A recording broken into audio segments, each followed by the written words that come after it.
The skies over Beijing burned red. Not from the sunset, but from the fires that consumed what remained of Earth's greatest cities. Ambassador Chen Wei stood in the command bunker beneath what used to be the United Nations headquarters, watching the tactical display with hollow eyes. Every red dot represented a dead city. Every flickering signal meant millions of lives going dark. "Sir, Sydney just went offline," a young officer reported, her voice breaking. That's the last of the Southern Hemisphere defense grid." Chen Wei nodded slowly. He was 53 years old, and in the past 72 hours he had aged a decade. The Xthari swarm had arrived without warning, without communication, without mercy. Their ships had appeared in Earth's orbit like a plague of locusts, blotting out the stars. Humanity's combined military forces had thrown everything at them: nuclear missiles, railguns, laser batteries, everything humanity had spent centuries developing. Nothing worked. The swarm simply absorbed the attacks and kept coming. "How long until they breach the bunker?" Chen asked. The officer checked her console. 18 minutes, sir, maybe 20 if we're lucky." Lucky. Chen almost laughed at the word. There was no luck left for humanity. In 3 days, the Xthari had reduced Earth's population from 9 billion to less than 2 billion. The other colonies, Mars, Europa, Titan, had gone silent within the first 6 hours. Humanity was dying, and there was nothing anyone could do to stop it.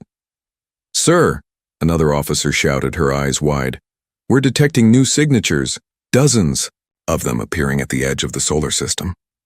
Chen felt his heart sink further. More of them. Of course. The swarm wanted to make sure humanity was completely exterminated. But then the officer's expression changed. "Sir, these ships, they're not Xthari. They're firing on the swarm."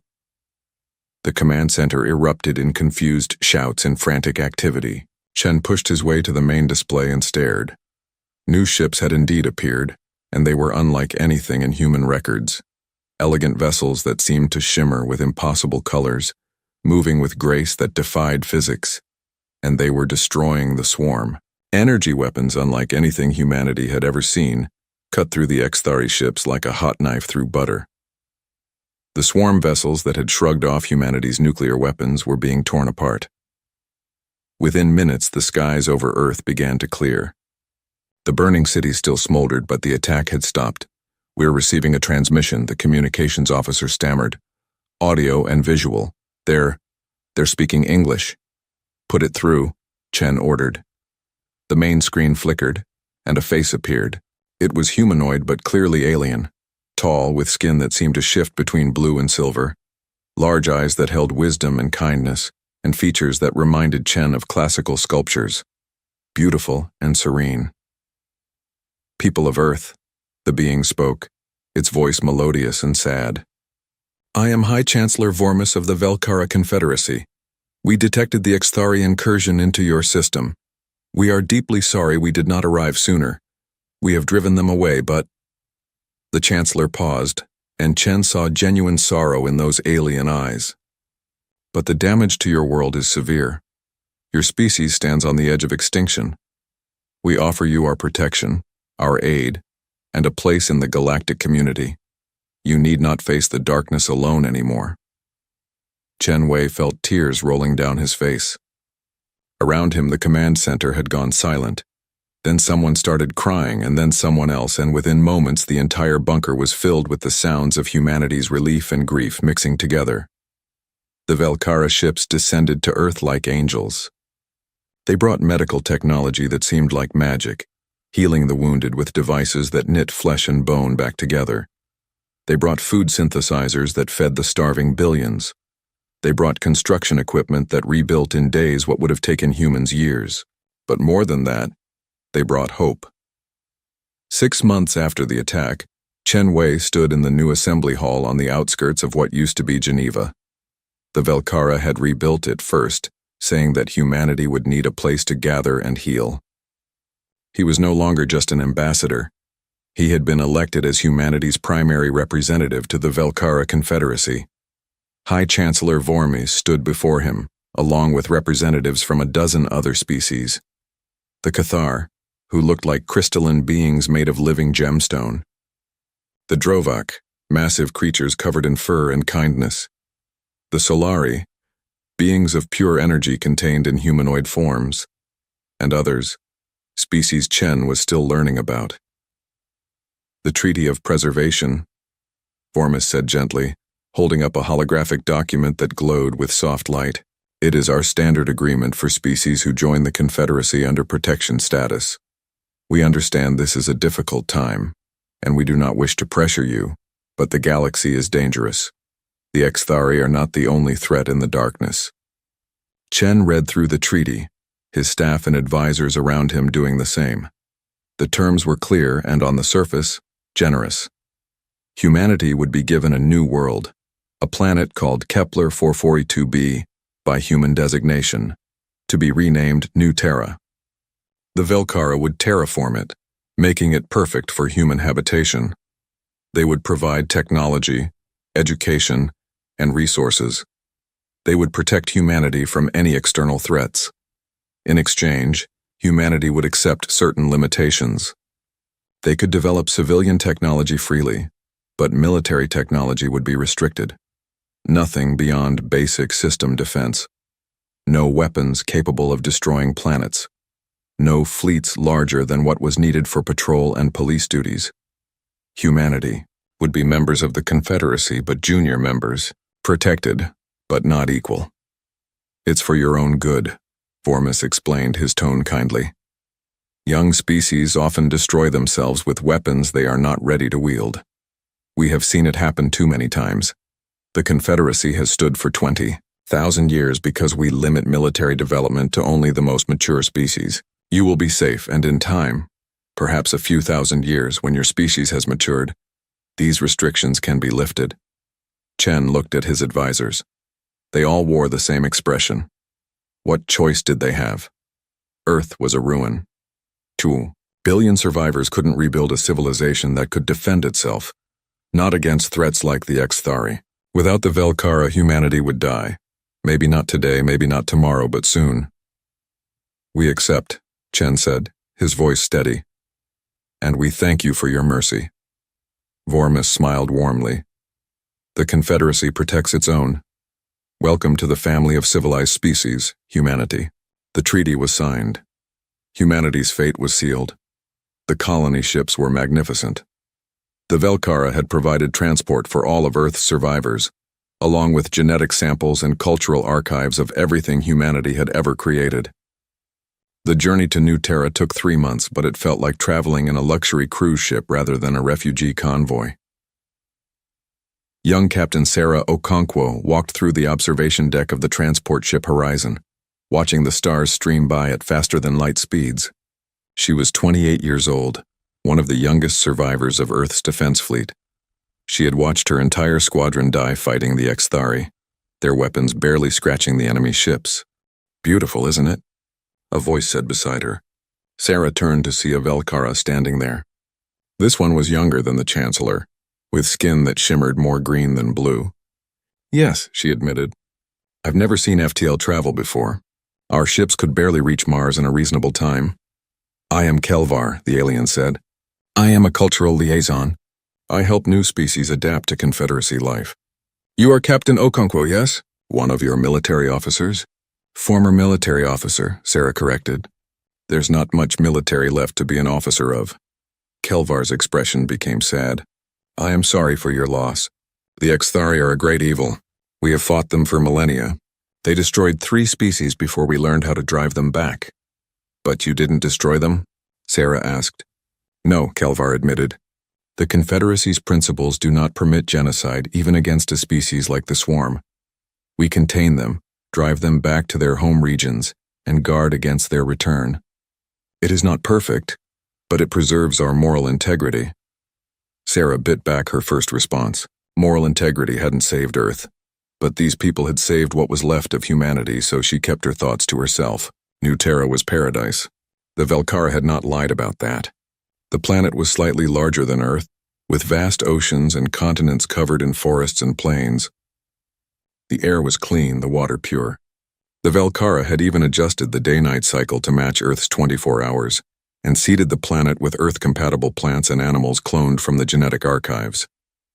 2 billion humans spread out across a world that could support 10 billion. There was room to breathe, to build, to grow, but there were rules. The Confederacy overseers were kind but firm. Humans could build cities, but only according to approved environmental plans. They could develop technology, but any research into weapons or military systems was prohibited. Velkara inspectors had access to all human facilities, all human communications, all human activities. For their protection, they were told. Sarah became captain of the New Terra Defense Force, one of 20 small patrol ships humanity was permitted to operate. Her ship, the Resilience, was barely armed, enough to deal with pirates or natural disasters, but nothing that could threaten a real military vessel. The Velkara had provided the designs, approved every system, and maintained oversight of all operations. 50 years passed. Humanity rebuilt. The population grew slowly, reaching 3 billion by the 50th anniversary of the arrival, as humans called it. New Terra's cities gleamed with technology. Not all of it human-designed, much of it gifts or purchases from the Confederacy.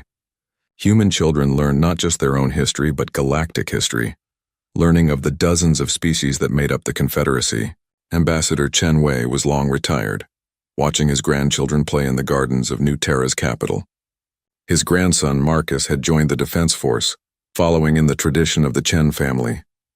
His granddaughter Lin was a researcher studying Velkara medical technology.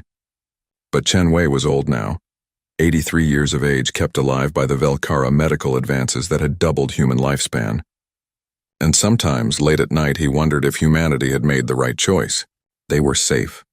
They were protected. But they were also pets. The galaxy viewed humanity as the saved species. When humans traveled to Confederacy worlds for trade or tourism, they were met with kindness and pity.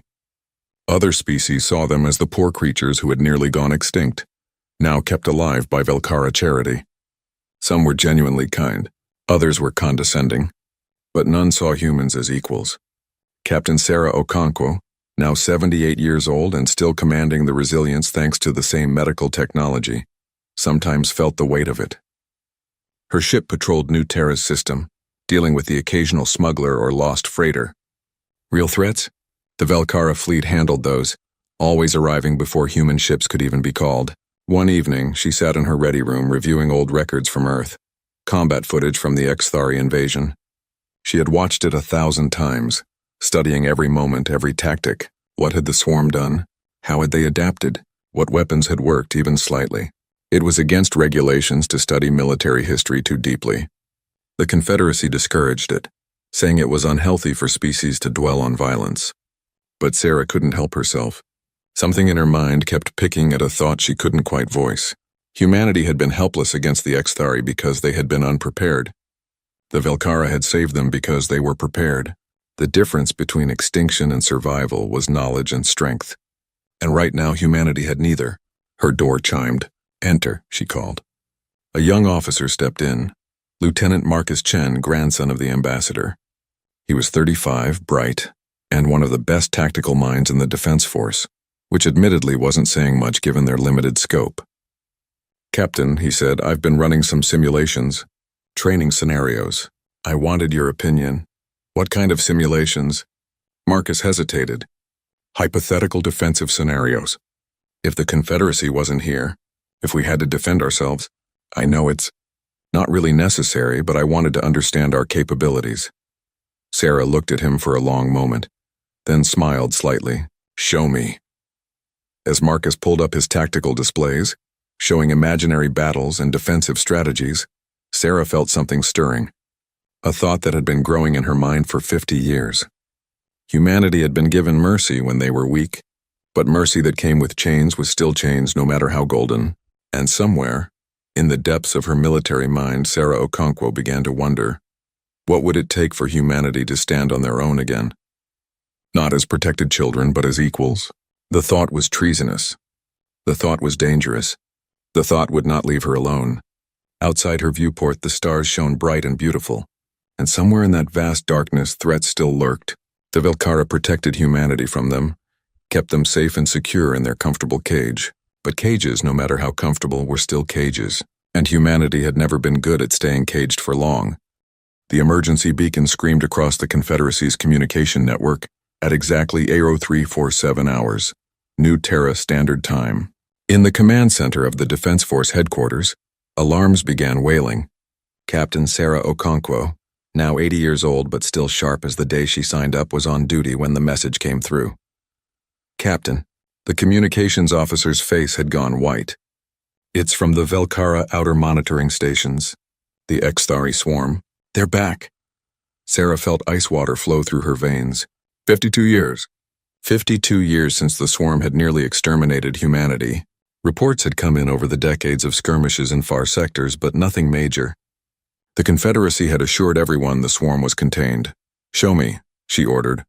The tactical display lit up with data streaming in from across the Confederacy, and what Sarah saw made her breath catch. This wasn't a raid. This wasn't a skirmish. The Xthari were coming in numbers that made their attack on Earth look like a scouting party. Entire star systems were going dark. The Kithar homeworld gone. The Drovak colonies silent.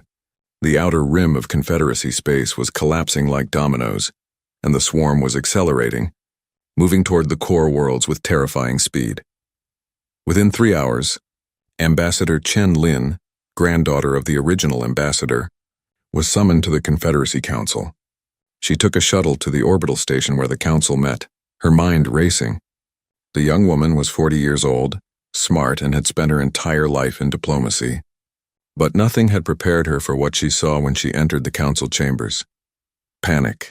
The Confederacy representatives were in chaos. Chancellor Zelthar, who had inherited the position from Vormus 20 years ago, stood at the center trying to maintain order. But the calm, superior species who had protected humanity for 5 decades were terrified. The swarm has evolved, Zelthar was saying, his voice strained. They've developed new adaptation capabilities. Our weapons that worked before are less effective. They're learning faster than we can adjust. How many worlds have been lost? Someone asked. 17 in the past week. 37 colonies. The death toll is estimated at 400 billion and rising. The number hung in the air like a physical weight. 400 billion. That was more than all of humanity's current population combined.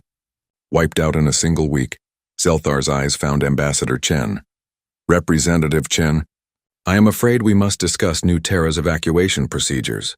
The council chamber went quiet. Chen felt her stomach drop. Evacuation? The swarm's trajectory suggests they will reach your sector within 2 months. We cannot guarantee New Terra's defense. We must evacuate all populations from the predicted attack zones and consolidate our forces for a defensive line at the core worlds. You want us to run, Chen said flatly. We want you to survive. Zelthar corrected gently. We will provide transport for your entire population. We will find you a new world farther from the front lines. Humanity will be safe. Safe, Chen repeated. She looked around the council at all the species who had spent 50 years telling humanity they were protected, that they didn't need weapons, that the Confederacy would keep them safe. And what about the species on those 17 worlds? Were they safe? Zelthar's expression became pained. We did what we could, but the swarm's numbers are overwhelming. This is not like before. This is an extinction-level event for the entire Confederacy. We must be strategic. Chen looked at the Chancellor for a long moment. Then she tapped her communication device. Get me Captain Okonkwo and Admiral Chen, secure channel. Ambassador? Zelthar asked, confused. Give me 1 hour, Chen said. Then I will give you humanity's answer. The meeting that followed in the secure human-only channel involved every major leader in human society. Captain Sarah Okonkwo participated from her ship. Admiral Marcus Chen, who now commanded the entire defense force, joined from his flagship. The governor of New Terra, the heads of industry, research, and education, all of them. They want us to run, Ambassador Chen said without preamble. The Velkara are abandoning the outer sectors.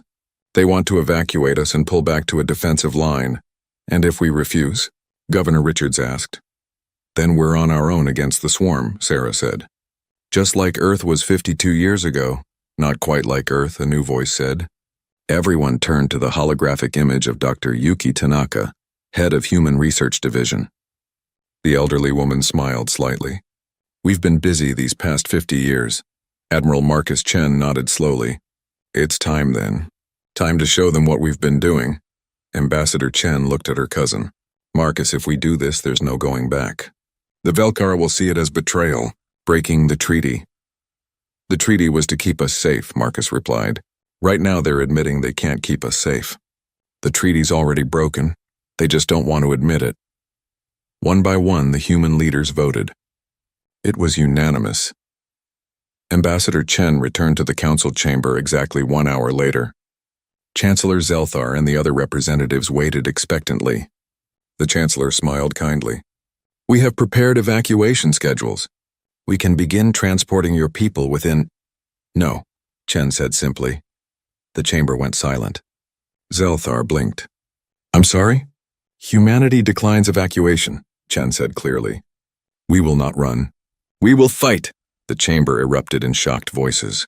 Zelthar held up his hand for silence. Ambassador Chen, I understand this is emotional, but your species does not have the capability to fight the swarm. You have 20 patrol ships. The swarm has millions of vessels. We have more than 20 patrol ships, Chen said quietly. What? Chen tapped her device. The council chamber's main display switched to a new image. Space deep and dark. And then lights began to appear. Ships emerging from stealth fields and hidden asteroid bases. Hundreds of ships. Thousands of ships. They were unlike anything the Confederacy had seen. No elegant curves or aesthetic designs. These ships were brutal, functional, covered in armor plating and bristling with weapons. They looked like flying fortresses designed for one purpose only: war. For 50 years, Chen said into the stunned silence, humanity has rebuilt. You gave us technology and told us to develop our civilian sectors. We did, but you underestimated something fundamental about humanity. She looked directly at Chancellor Zelthar. We never forget. We never forget the day the swarm came to Earth. We never forget watching 9 billion people die. We never forget being helpless. And we swore, every single one of us, that we would never be helpless again. This is a violation of the Treaty of Preservation, one of the Cathar representatives shouted. You agreed to military limitations. We agreed not to develop weapons beyond basic system defense, Admiral Marcus Chen said, his image appearing on the display. And we haven't. Everything you see here is classified as defensive technology. We never built planet killers. We never built weapons of mass destruction. We built ships designed to defend our home and destroy anyone who tries to take it from us. This is semantics, Zelthar said, his calm finally breaking. You hid this from us. You lied. You never asked, Ambassador Chen said coldly. You assumed we were too grateful and too scared to think for ourselves. You saw us as children who needed constant supervision. You were wrong. Dr. Tanaka's image appeared. We studied every battle record in the Confederacy's archives that you gave us access to. We analyzed the swarm's tactics. We looked at every engagement between Confederacy forces and the ex-Thari over 10,000 years. And we found something interesting. The display shifted, showing battle analyses and tactical breakdowns. The Confederacy fights with elegance, Tanaka continued. Energy weapons, shields, evasion tactics. You've spent 20,000 years developing civilized warfare. But the swarm doesn't respond to civilized warfare. They respond to overwhelming force and tactics they can't predict. You've been fighting them the same way for millennia, and they've adapted to everything you do. Humanity hasn't fought the swarm for 50 years, Marcus added. We have no established patterns, no predictable tactics. We learned from you, but we're not you. We're something the swarm has never encountered before. A species that builds weapons not for elegance or honor, but for pure destructive efficiency. Captain Sarah Okonkwo's image joined the display. We're not asking for your approval, Chancellor. We're telling you what's going to happen. Humanity will stand and fight. We will defend New Terra, and we will show the swarm what happens when you nearly exterminate a species that knows how to hold a grudge. You'll be destroyed, Zelthar said, his voice almost pleading. The swarm will overwhelm you. Maybe, Sarah admitted, but we'll make them pay for every inch. And while we're fighting, we'll buy time for the Confederacy to reinforce their defensive lines. We'll be the anvil that slows the swarm's advance. This is madness, Zelthar whispered. This is war, Ambassador Chen replied. Real war. The kind the Confederacy has forgotten how to fight. You saved us 50 years ago because you were stronger. Now we're strong and we'll save you. Consider humanity's debt paid, Chancellor. She turned and walked out of the council chamber, leaving shocked silence behind her. The human fleet moved into position over the following weeks. 5,000 warships built in secret across dozens of hidden facilities. The Velkara watched in horror and fascination as humanity deployed weapon systems that violated every principle of civilized warfare. Kinetic bombardment weapons that accelerated asteroid-sized projectiles to near light speed. Nuclear minefields, electromagnetic pulse generators, chemical weapons designed to corrode swarm bioships, and something called Hellbore missiles, weapons that burrowed into enemy ships and detonated inside them. "They're monsters," one Velkara officer whispered, watching the tactical displays. "No," his commander replied quietly. "They're survivors. And there's nothing more dangerous than a survivor who's been pushed too far." The swarm arrived at New Terra's sector in exactly 43 days. The Xthari fleet numbered in the hundreds of thousands, a massive force that had already consumed a dozen worlds. They expected minimal resistance. The Confederacy had pulled back. Intelligence suggested only a small human presence remained. They were wrong. The first swarm ships entered the system and immediately encountered the outer defense perimeter. Thousands of automated weapons platforms opened fire, not with energy weapons that the swarm had adapted to, but with solid projectiles accelerated to incredible speeds. Swarm ships began exploding, unable to adapt fast enough to the simple kinetic impacts. The swarm adapted, adjusting their shields and armor. The attacks became less effective. But by then, the second wave hit. Electromagnetic pulses that fried the swarm's bioelectrical systems. Ships went dark, drifting helplessly. The swarm adapted again, developing insulation. But that took time, and time was what the human strategy was built on. Keep changing tactics. Never let them settle. Never let them predict. The main swarm fleet pushed forward, meeting the human fleet in orbit around New Terra. The battle that followed was unlike anything the Confederacy had ever seen. Human ships didn't try to outmaneuver the swarm. They didn't engage in elegant dogfights. They moved in tight formations, concentrating fire on single targets, destroying them completely before moving to the next. When swarm ships closed to boarding range, human ships released swarms of their own, combat drones carrying explosives. When those didn't work, some human ships simply rammed swarm vessels, their crews ejecting in escape pods moments before impact. It was brutal. It was ruthless. It was effective. The swarm had numbers, but humanity had determination and tactics forged in desperation. Every human ship that fell took dozens of swarm vessels with it. The crews knew they might die, and they fought like it. Captain Sarah Okonkwo commanded the resilience in the thick of battle. Her small patrol ship, upgraded with weapons that would have made her Velkara overseers faint, danced through swarm formations, targeting weak points identified by the fleet's shared tactical network. "All ships focus fire on Sector 7-3. Marcus Chen's voice boomed across the command network. "Hit them where they're clustering. Don't let them coordinate." Sarah grinned fiercely. "You heard the Admiral. All power to forward weapons. Let's show these things what Earth's children learned." The battle lasted for 3 days. When it finally ended, the human fleet had lost 800 ships, but the swarm had lost over 30,000. The remaining swarm forces retreated, regrouping in the outer system. The Confederacy Council watched the battle recordings in stunned silence. They had never seen the swarm retreat before. Not from a single system, not from overwhelming force. Chancellor Zelthar sat down heavily, his elegant composure shattered. "They did it," he whispered. "Humanity actually hurt the swarm."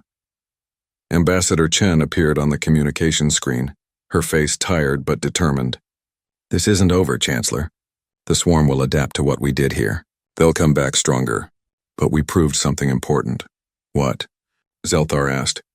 "That they can be beaten," Chen said. "Your people have been fighting a defensive war for 10,000 years. Fighting to survive, to maintain what you have. Humanity learned a different kind of warfare, fighting to win no matter the cost. The swarm thinks in terms of adaptation and overwhelming numbers. They don't understand spite. They don't understand revenge, and they definitely don't understand a species that builds weapons specifically to kill them." She leaned forward. "The debt is paid, Chancellor. Humanity stood when you expected us to run. We fought when you thought we'd be helpless. Now the question is, will the Confederacy keep treating us like children, Or will you finally see us as equals and let us help you win this war? Zelthar looked at the human ambassador for a long moment. This species that his predecessor had saved, that the Confederacy had protected and limited and viewed as inferior, they had just accomplished what the entire Confederacy couldn't do. They had made the swarm afraid. "What do you need?" he asked quietly. Ambassador Chen smiled.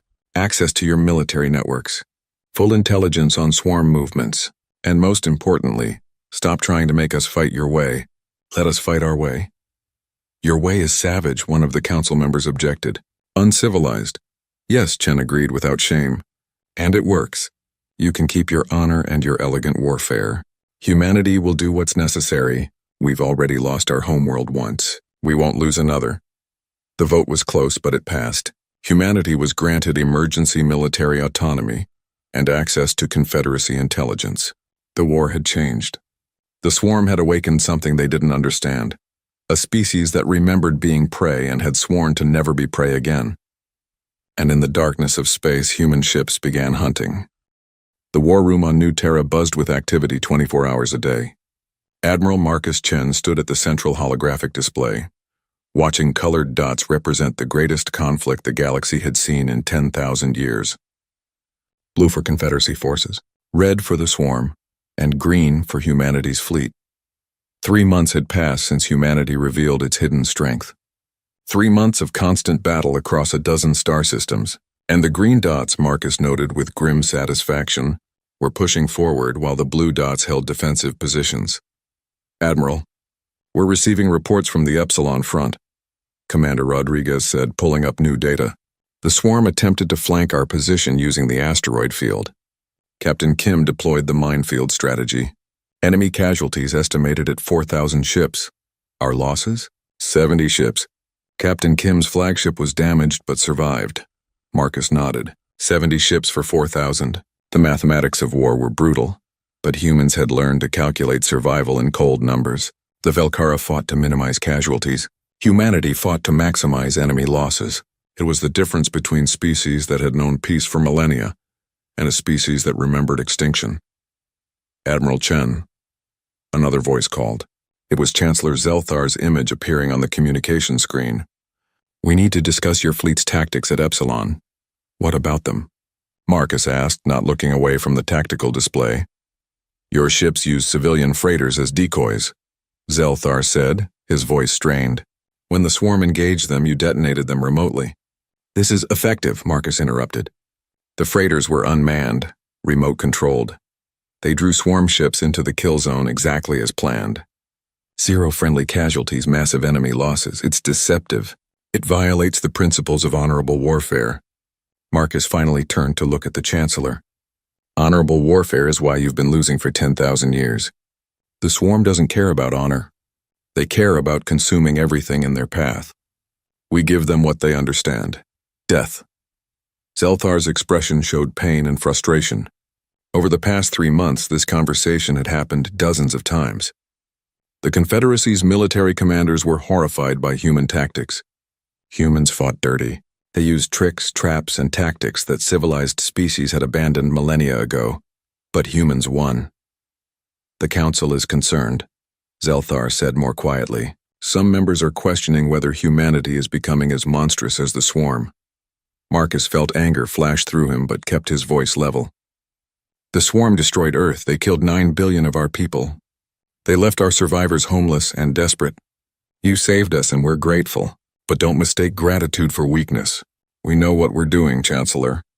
We're fighting a war of extermination against an enemy that wants to consume all life. If our methods make you uncomfortable, look away. But don't ask us to fight with one hand tied behind our backs." The communication ended tersely. Marcus returned to the tactical display where Commander Rodriguez waited. "The Velkara don't understand," Rodriguez said quietly. "They can't understand," Marcus replied. "They've never been on the edge of extinction. Their wars are about territory and principles. Our war is about survival. Every human alive remembers the stories from Earth. We carry that fear with us, and we've turned it into rage." He pulled up a new sector on the display. "What's the status on the Gamma Nebula operation?" "Ready to launch in 48 hours. We've positioned 3,000 ships in the area. The swarm has concentrated a major force there. Intelligence suggests they're using it as a staging ground for an assault on the Cathar refugee colonies. Then we hit them first, Marcus decided. Send the order. Operation Gamma begins on schedule. The Gamma Nebula was a region of space filled with dust and ionized gas, beautiful and deadly. It interfered with sensors and communications, making it perfect for ambushes. The swarm had gathered a massive fleet there, over 200,000 ships, preparing to overwhelm the Confederacy's defensive lines. They didn't know humanity's fleet was already there, waiting. Admiral Marcus Chen commanded the operation from his flagship, the Indomitable. Around him in the nebula's interference, 3,000 human warships hung silent and still. Stealth technology borrowed from the Velkara and improved with human innovation kept them hidden. All ships report ready, sir. Captain Sarah Okonkwo's voice came through the command channel. She had been promoted to command of the assault carrier Independence, one of humanity's largest warships. At 82 years old, she showed no signs of retiring. The war had given her purpose again. Good, Marcus replied. He looked at his tactical officer. Enemy position? The swarm fleet is gathering at the nebula's core. They're preparing to move. Estimate 6 hours before they begin their assault on the Cathar colonies. We don't give them 6 hours. Send the signal. All ships begin Terran Gambit. What happened next would be analyzed by military historians for centuries. Human ships, instead of engaging in a traditional fleet battle, began moving through the nebula in a pattern that seemed random. Ships would approach swarm formations, fire a brief salvo, then retreat back into the sensor-distorting clouds. The swarm pursued, thinking they were hunting isolated ships. They were wrong. The human ships weren't running. They were leading. Each retreat brought swarm ships deeper into the nebula, into specific coordinates, and at those coordinates human engineers had spent the past week placing surprises, mines, thousands of them. Not elegant energy mines that the swarm had learned to detect, simple, stupid, brutal chemical explosives attached to chunks of iron and rock, invisible in the sensor interference until they were right on top of you. The swarm fleet, pursuing what they thought were easy targets, sailed directly into minefields. Explosions blossomed throughout the nebula. Ships cracked and burned.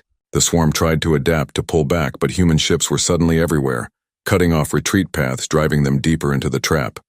All ships, initiate Phase 2, Marcus ordered. Box them in. Human warships emerged from hiding surrounding the swarm fleet, not to engage in direct combat but to prevent escape. The swarm was trapped in their own staging ground, burning in a nebula filled with explosives. But the swarm had numbers. Even losing thousands of ships, they still had enough to break through. Swarm vessels began ramming human ships, accepting losses to create escape routes. They're going to break the perimeter in Sector 4, the tactical officer reported. Marcus checked the display. Sector 4 was held by a battle group commanded by Captain Williams. 25 ships against a swarm breakthrough numbering in the thousands. Williams, Marcus called on the direct channel. Fall back. Let them through. We can't hold that position. Negative, sir. Williams' voice came back calm and steady. If they break through here, they'll reach the Cathar colonies. Those refugees have children on those stations. Kids who survived the swarm once already. Marcus felt his chest tighten. He knew what Williams was about to do. Captain, I'm giving you a direct order. With respect, sir, my comm system seems to be malfunctioning. Can't quite hear you. Williams's voice held a grim humor. All ships in Sector 4, you heard the Admiral's plan. We hold the line. For Earth. For the Confederacy. For every species that can't fight for themselves. Marcus watched helplessly as Williams's battle group moved into a tight formation. 25 ships against thousands. What followed was a slaughter, but not the one the swarm expected. Williams's ships didn't try to fight conventionally. Instead, they did something only humans would think of. They weaponized themselves. Each ship maxed out their engines, accelerating to maximum speed directly at the swarm breakthrough. At the last moment, crews evacuated in escape pods. The unmanned ships, moving at incredible velocities, became kinetic weapons. When they hit the swarm formations, the explosions were massive. And the human ships had one more trick. Their reactors were set to overload on impact.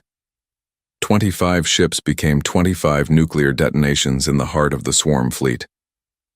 The swarm breakthrough was destroyed. Over 15,000 ships gone in less than 2 minutes. The escape pods carrying Williams and his crews were picked up by rescue ships hours later. When the battle ended, humanity had lost 600 ships.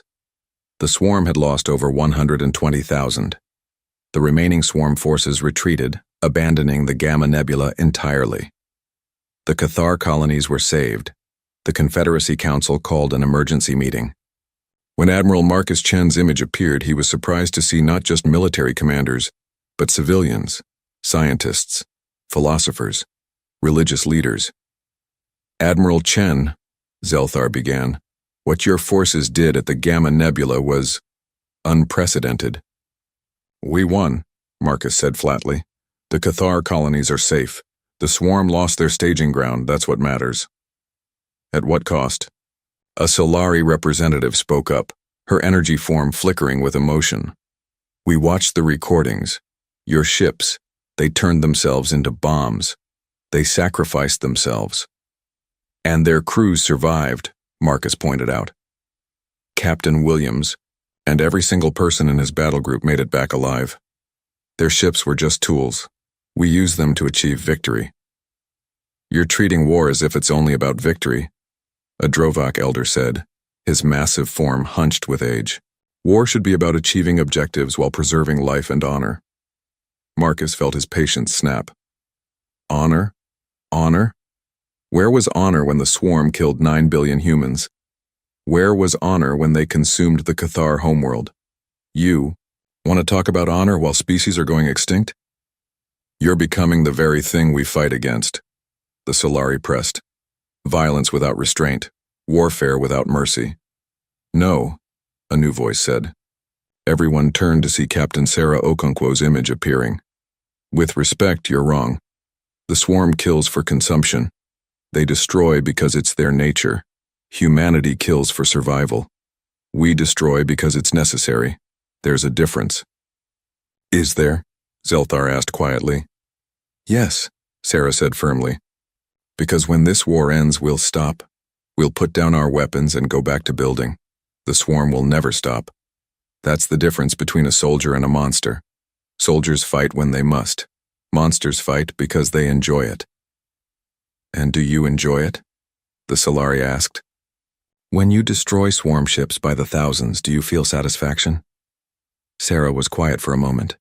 Yes, she admitted. I do. Every swarm ship I destroy is payback for Earth, for my family who died in the invasion, for every human child who grew up without a homeworld. I won't apologize for that. The swarm made us victims. We refuse to stay victims. If that makes us monsters in your eyes, so be it. But we're monsters who are winning. The council chamber fell silent. Finally, a Cathar representative spoke. Her crystalline body reflected light in patterns that showed distress. My people lived on our homeworld for 40,000 years. The swarm consumed it in 3 days. Your methods frighten us humans, but they also give us something we haven't had in months. What? Marcus asked. Hope, the Cathar said simply. Hope that the swarm can be beaten. Hope that we might survive. Hope that someone in this galaxy knows how to fight and win. Over. The next weeks, more information came through intelligence channels. Human tactics were being studied by every military force in the Confederacy. Some species tried to copy them and failed. They didn't have the mindset for it. Humanity's advantage wasn't just technology or tactics. It was psychology. Humans fought like cornered animals because, in their collective memory, they had been cornered animals. But then, intelligence discovered something that changed everything. Dr. Tanaka appeared in Admiral Chen's office, her elderly face more serious than Marcus had ever seen. We found it, she said without preamble. Found what? The source. She pulled up holographic data. We've been analyzing swarm coordination patterns, the way they adapt so quickly across multiple star systems. It's not possible for evolution to work that fast, even for a species like them. There has to be a central processing node, a hive mind. Marcus leaned forward. You're saying there's a brain? A central intelligence controlling all the swarm ships? Not controlling exactly. More like Coordinating. Sharing information. Instantly across the entire swarm network. Every tactic we use, every adaptation we force them to make, it all gets uploaded to this central node and distributed to every swarm ship in the galaxy. Where is it? Tanaka pulled up a star map. Deep in unexplored space, far beyond Confederacy borders, a region marked as the Void Sector. Here, our long-range sensors detected massive bioenergy signatures, and the swarm's communication patterns all trace back to this region. It's protected by millions of swarm ships, probably their entire reserve force. Marcus stared at the map for a long moment. If we destroy it, the swarm loses coordination. Every ship becomes isolated, unable to share adaptations or tactical data. They'd still be dangerous, but they'd be fighting blind. We need to present this to the Council. The Emergency Council meeting was the most heavily attended in Confederacy history. Representatives from every species, every colony, every faction gathered to hear humanity's intelligence report. The Confederacy has been fighting a defensive war, Marcus explained, showing the data. Holding lines, protecting territory, trying to minimize losses. That strategy will never work because the HFY swarm always has more ships. They breed faster than we can destroy them. What are you suggesting? Zelthar asked. An offensive, Ambassador Chen said. A strike directly at their coordination center. We end the swarm's ability to adapt. We cut off the head. That's suicide, a military commander objected. The Void Sector is defended by millions of ships. We'd need to send our entire fleet, leaving our worlds undefended. You'd need to send your entire fleet, Marcus corrected. Humanity will send 10,000 ships. We'll punch through to the target and destroy it. 10,000 ships against millions? That's not bravery, that's stupidity. It's the Terran gambit on a larger scale, Sarah explained. We won't fight. Their entire fleet. We'll break through at their weakest point, drive straight for the center and destroy it before they can adapt. Speed and aggression over defense and caution. The casualties will be catastrophic, Zelthar said. Yes, Marcus agreed simply. We expect 90% losses, maybe more. But if we succeed, we end the war. If we fail, we'll at least buy time for the Confederacy to strengthen its defenses. Why? The Solari representative asked. Why would humanity sacrifice so much for the Confederacy? You've made it clear you resent how we treated you. Ambassador Chen stood. Because 52 years ago, when humanity was dying, the Velkara came. You saved us when you didn't have to. You gave us a second chance. Yes, the treaty was restrictive. Yes, you treated us like children, but you saved us and humanity pays its debts. She looked around the council chamber. Every human alive knows we owe our existence to the Confederacy. This is how we pay that debt. We fight the battle you can't. We take the risks you won't. And maybe, when this is over, you'll finally see us as equals. The vote was taken. Authorization for Operation Prometheus, humanity's deep strike into the Void Sector. It passed unanimously. As the council adjourned, Zelthar approached Ambassador Chen. Your people are brave. Braver than we ever imagined. We're desperate, Chen corrected. And desperation makes you either cowards or heroes. Humanity chose heroes. I hope you survive this, Zelthar said quietly. So do we, Chancellor. So do we. The fleet gathered at Rally Point Omega, an empty region of space on the edge of Confederacy territory. 10,000 human warships, representing every military asset humanity had built over 50 years. From his flagship, Admiral Marcus Chen watched the assembled armada and felt the weight of what they were about to do. Final count confirmed, sir, Commander Rodriguez reported. 9,742 combat vessels. All crews reporting ready. Total personnel, 2.3 million. 2.3 million humans. 10% of humanity's total population, all volunteering for a mission where survival was unlikely. Marcus opened the fleet-wide channel. His face appeared on every ship's display, visible to every crew member in the fleet. This is Admiral Chen. In a few hours, we jump into the Void Sector. Most of you have seen the intelligence reports, you know what we're facing. Millions of swarm ships protecting their central coordination node. The odds are not in our favor. He paused, looking directly at the camera. I won't lie to you, most of us won't come back. The statistical models give us less than a 10% survival rate. But here's what those statistics don't account for: human stubbornness. Our refusal to give up. Our ability to look at impossible odds and say, watch me. Across the fleet, crew members listened. Young faces and old, veterans of the new Terra, defense and fresh recruits who had never seen combat. All of them had volunteered. 52 years ago, humanity was hours from extinction. The Velkara saved us.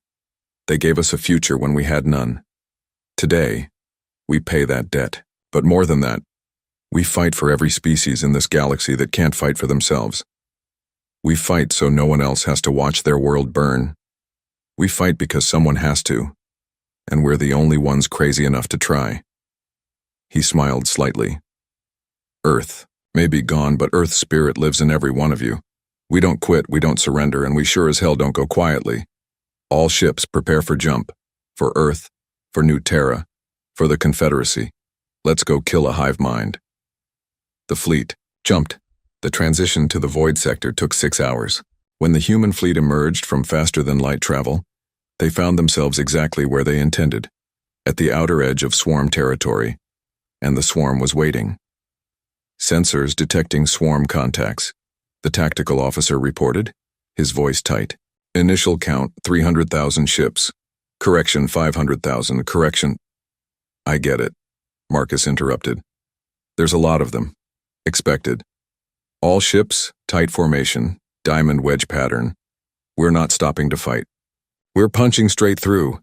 The fleet arranged itself into a massive spearhead formation, the heaviest, most armored ships at the front, fast attack ships on the flanks, the vulnerable command ships and carriers in the center.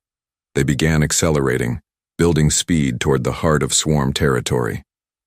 The swarm moved to intercept. The first hour was chaos. Swarm ships threw themselves at the human formation, trying to slow them down, trying to break the wedge. Human ships returned fire, but their primary objective wasn't to destroy the enemy.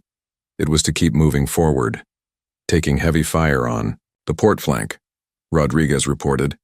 We've lost 40 ships in the past 10 minutes. Close the gap, Marcus ordered.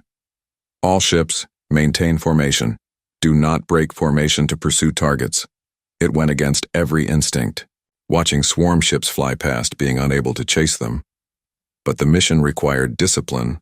They had to reach the center. Everything else was secondary. The second system they passed through was worse. The swarm had had time to gather reinforcements. The human fleet had to fight through a swarm concentration numbering in the millions. Ships exploded on both sides, the vacuum of space filled with debris and radiation. Captain Sarah Okonkwo commanded her battle group on the fleet's starboard flank. Her ship, the Independence, shuddered as swarm weapons tore into its armor. Redirect power from life support. To shields, she ordered. We only need to breathe for a few more hours anyway. Around her, ships were dying. The destroyer Defiant exploded, its crew of 800 gone in an instant. The cruiser Relentless, engines damaged, fell behind, and was swarmed.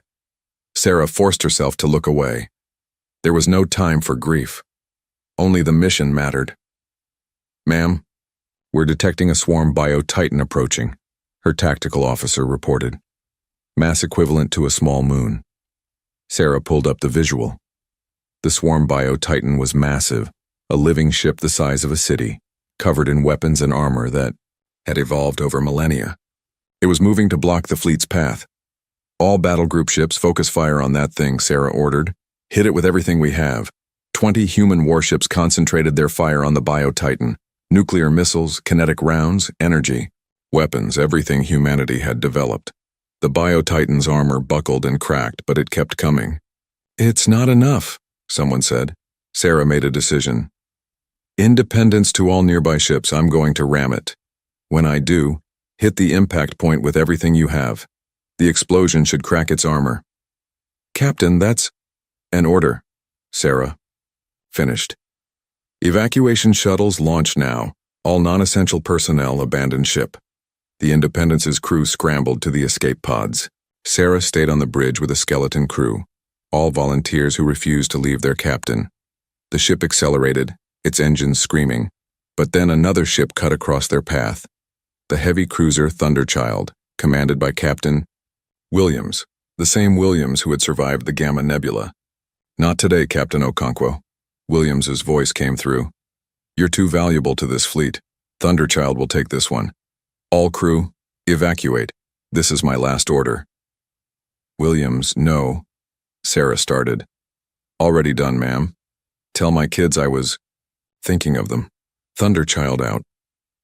The cruiser accelerated past the Independence and slammed into the Bio-Titan at full speed. The explosion was massive, and as the Bio-Titan staggered, 20 human warships fired into the wound. The Bio-Titan broke apart, its massive form dying in the darkness. Captain Williams' escape pod was never found. The fleet pushed forward, system after system. Each one cost them hundreds of ships. By the end of the third day, the fleet had been reduced to 6,000 ships, then 5,000, then 4,000, but they were getting closer to the center. On New Terra, people gathered in public spaces to watch the news broadcasts. The Confederacy was transmitting updates every hour. Parents clutched their children, knowing that their fathers and mothers and siblings were out there, dying to give the galaxy a chance.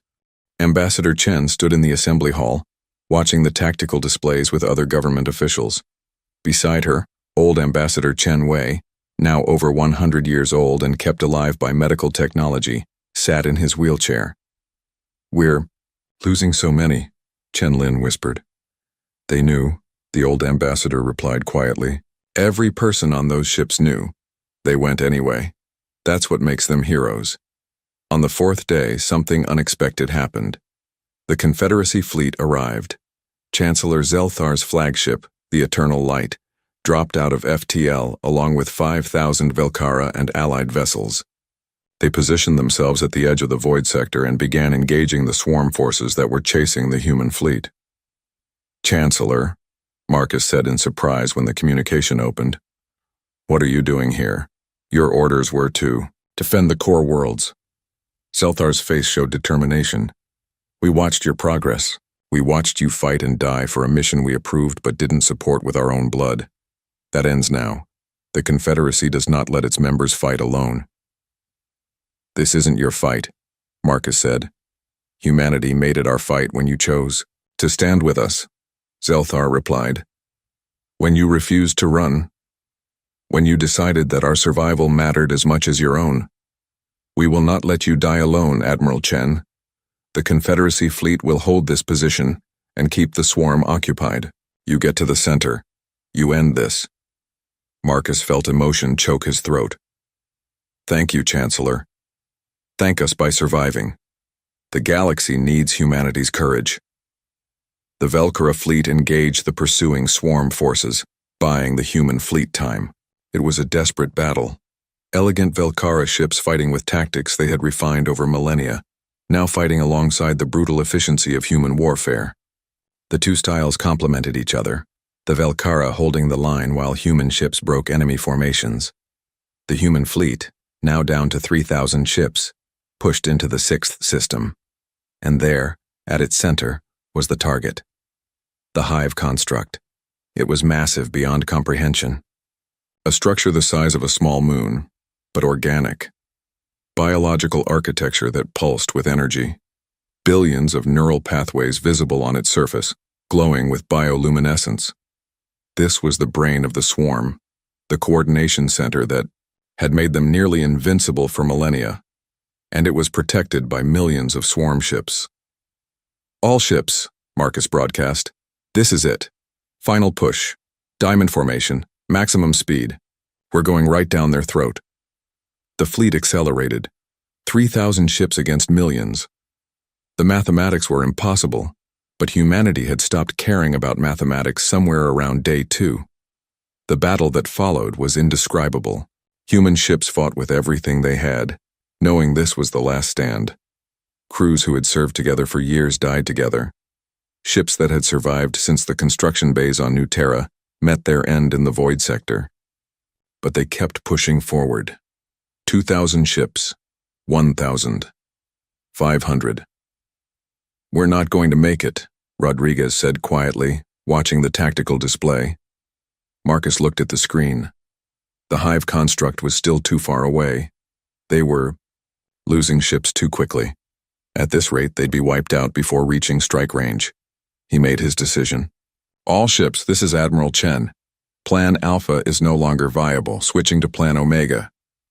Plan Omega was the final contingency, the plan no one wanted to implement, the plan where the ships themselves became the weapons. All personnel, abandon ship. Every vessel is to evacuate all crew immediately. Navigation will be transferred to AI control. Ships will proceed to target on automatic.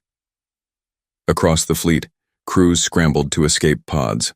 Captains and commanders, officers and engineers. Everyone who had made it this far was now abandoning their ships.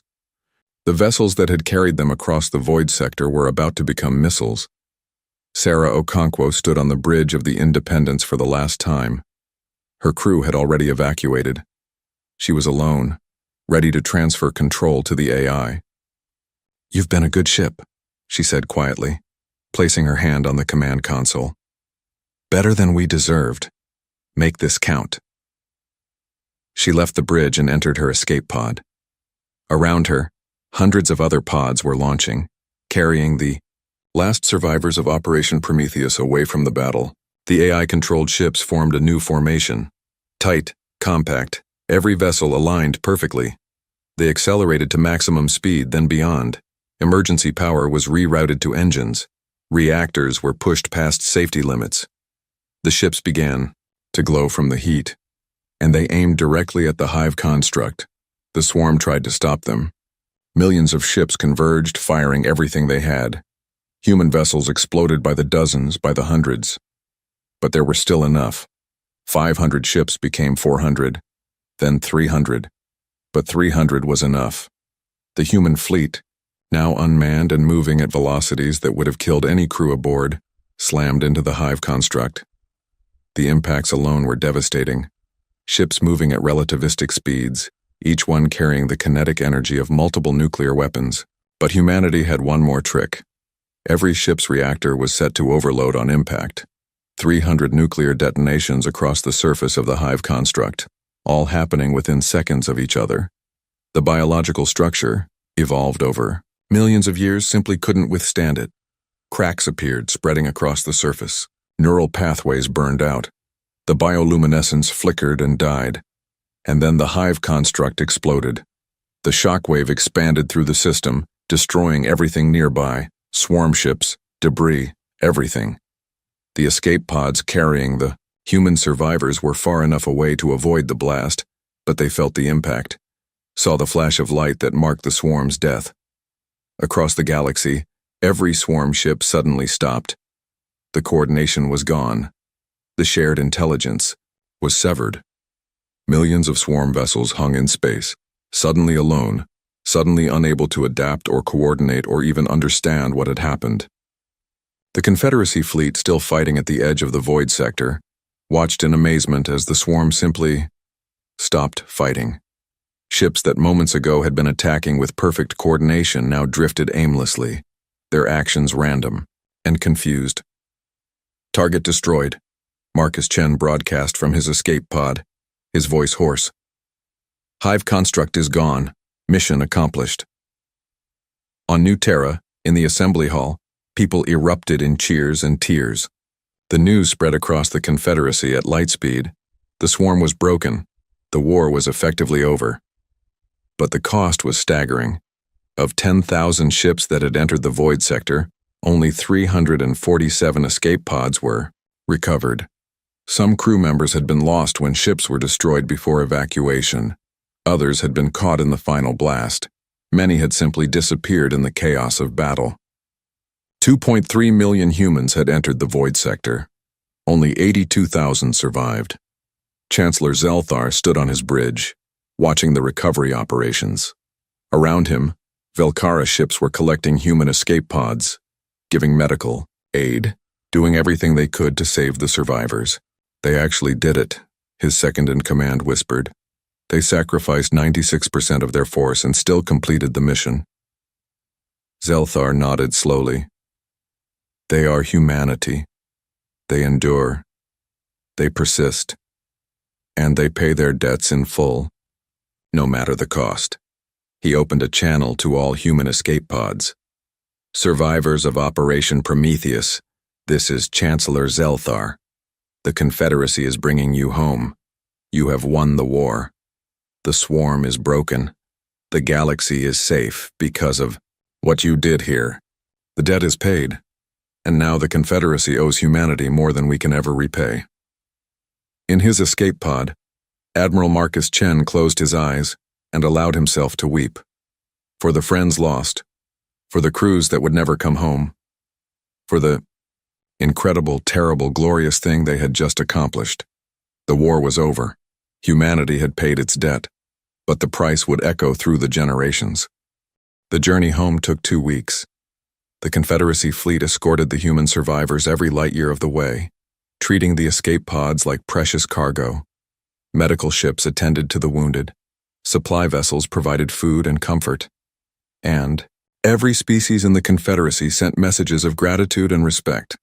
Admiral Marcus Chen rode in Chancellor Zelthar's flagship, recovering from injuries sustained during the evacuation. The burns on his arms and chest were being treated with Velcara medical technology, but the scars on his soul would take longer to heal. How many? He asked quietly one evening, as Zelthar visited his medical bay. The Chancellor understood the question. The confirmed casualty count is 2,218,000, 82,000 survivors. Another 40,000 are listed as missing, but they're dead, Marcus finished. Just no bodies to confirm it. Zelthar sat down beside the bed. In 20,000 years of Confederacy history, we have never seen such sacrifice. Your people gave everything. They gave what was necessary, Marcus said. That's what we do. When something needs to be done, we do it, no matter the cost. I owe you an apology, Zelthar said suddenly. We saved your species 52 years ago, and then we treated you like children. We put restrictions on you. We watched you and judged you and kept you contained. We thought we knew better. We were wrong. Marcus looked at the Chancellor. The proud, elegant being who had led the Confederacy through the war looked genuinely humble. You did what you thought was right, Marcus said. You saved us when we were dying. Yes, the treaty was restrictive. Yes, you underestimated us. But without the Velcara, humanity would be extinct. We don't forget that. But you resented it? Yes, Marcus admitted. We resented being treated as lesser. We resented the pity. But we also understood it. You'd never seen a species come back from the edge like we did. You didn't know what we were capable of. And now? Marcus smiled slightly. Now you do. And I think that terrifies you as much as it impresses you. Zelthar laughed, a sound like chimes. You're not wrong. The Council has been debating for days about what to do with humanity now. Some are afraid. They saw your tactics, your willingness to sacrifice. They worry what such a species might do with unrestricted power. And what do you think? I think, Zelthar said slowly, that the galaxy needs humanity, not as pets or children, but as equals, as protectors. Because when the next threat comes, and it will come eventually, we will need species who remember how to fight, how to endure, how to win. News of the fleet's approach reached New Terra days before their arrival. The entire planet prepared for the homecoming. Cities draped buildings in memorial colors, black for the lost, green for the survivors, gold for the victory. People gathered in the millions, waiting to see the heroes return. Ambassador Chen Lin stood at the spaceport, her hands clasped in front of her. Beside her was her grandfather, old Ambassador Chen Wei, now 103 years old, the original survivor of Earth's fall, watching humanity's triumph. They're coming, someone announced. The first ships appeared in the sky, not human vessels, but Confederacy escorts, and behind them, the precious cargo of escape pods, each one carrying survivors of Operation Prometheus. But what came first stunned everyone watching. A corridor of honor. Every species in the Confederacy had sent representatives. Velkara ships, Cathar cruisers, Drovak carriers, Solari vessels. Hundreds of ships from dozens of species, all arranged in two perfect lines stretching from the edge of New Terra's orbit down to the atmosphere. A corridor of military respect, honoring the fallen and the survivors. As the human escape pods passed through, every Confederacy ship fired a salute. Not weapons, but light displays and energy blooms. A cascade of color and light, a memorial and celebration combined. People on New Terra watched the sky fill with brilliant displays. Many wept. Everyone felt the weight of what those lights represented. Recognition, respect, equality. The escape pods landed, and the survivors emerged. They looked exhausted, haunted by what they had seen, but they also looked proud. They had done the impossible. Captain Sarah Okonkwo stepped off her pod and onto New Terra soil. She was 82 years old, one of the oldest survivors of the U mission. Her legs almost gave out, but Ambassador Chen was there to support her. "Welcome home, Captain," Chen said, tears streaming down her face. Sarah smiled tiredly. "Did we do it? Is the swarm really gone?" "They're gone, scattered across the galaxy in isolated pockets. No coordination, no adaptation. The Confederacy is hunting down the remnants. It's over, Sarah. We won." Sarah closed her eyes and took a deep breath of New Terra's air. Somewhere behind her, other survivors were being reunited with families. The sounds of crying and laughter mixed together, joy and grief inseparable. Admiral Marcus Chen stepped off his pod to find his entire family, waiting. His children, his grandchildren, even his elderly grandmother who had survived Earth's fall. They embraced him, and for the first time in weeks, Marcus allowed himself to feel something other than the weight of command. "You did it, grandson," old Ambassador Chenwei said, his ancient voice steady. "You paid the debt our generation incurred. You made humanity equal to the species that saved us." Marcus looked at his great-grandfather. "The cost was high," Wei agreed.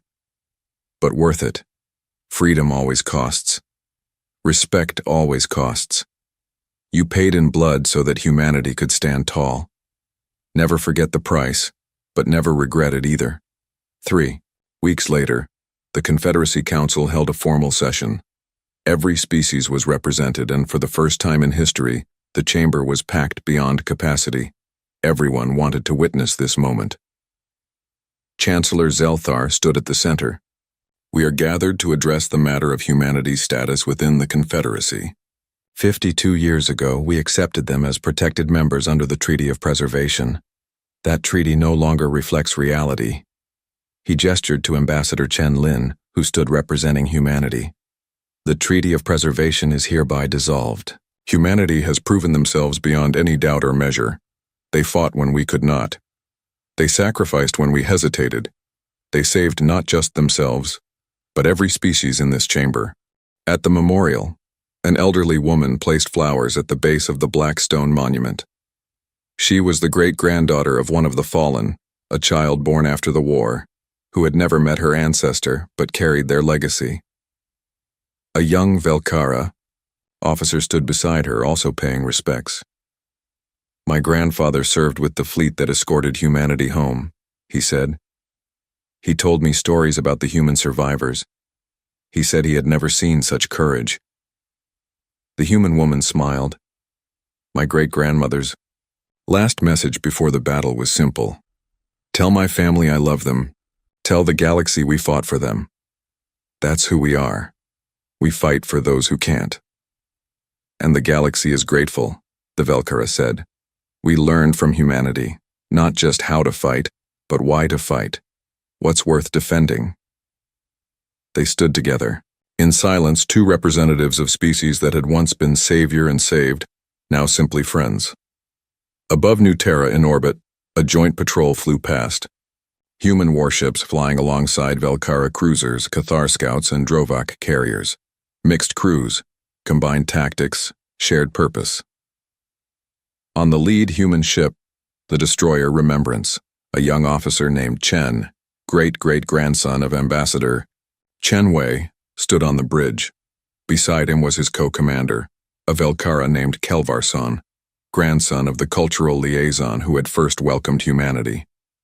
"Patrol route looks clear," Kelvarson reported. "No threats detected." "Good," young Chen replied. "Let's keep it that way." They worked in easy partnership, the kind that came from decades of cooperation. The awkwardness was gone. The condescension was gone. All that remained was respect, friendship, and shared purpose.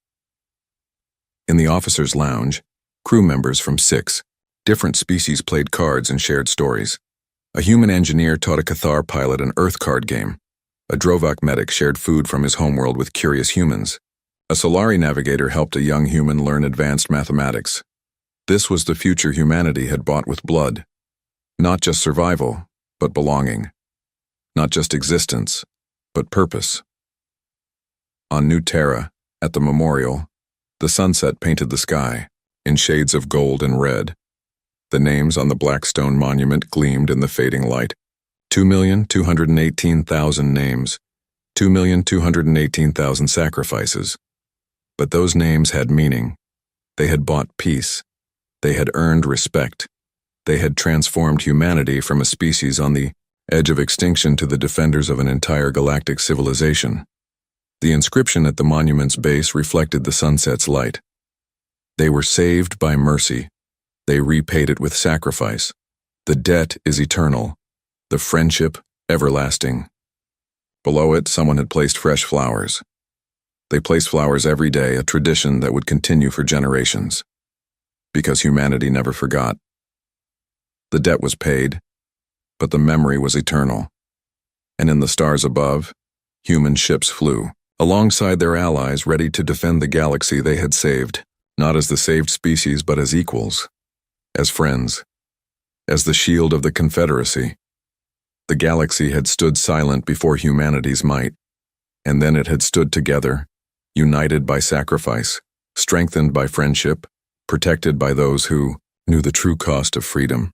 The debt was paid, the war was won, the future was bright, and humanity, the species that had stared into extinction and refused to blink, stood watch over it all, ensuring that no species would ever face the darkness alone again.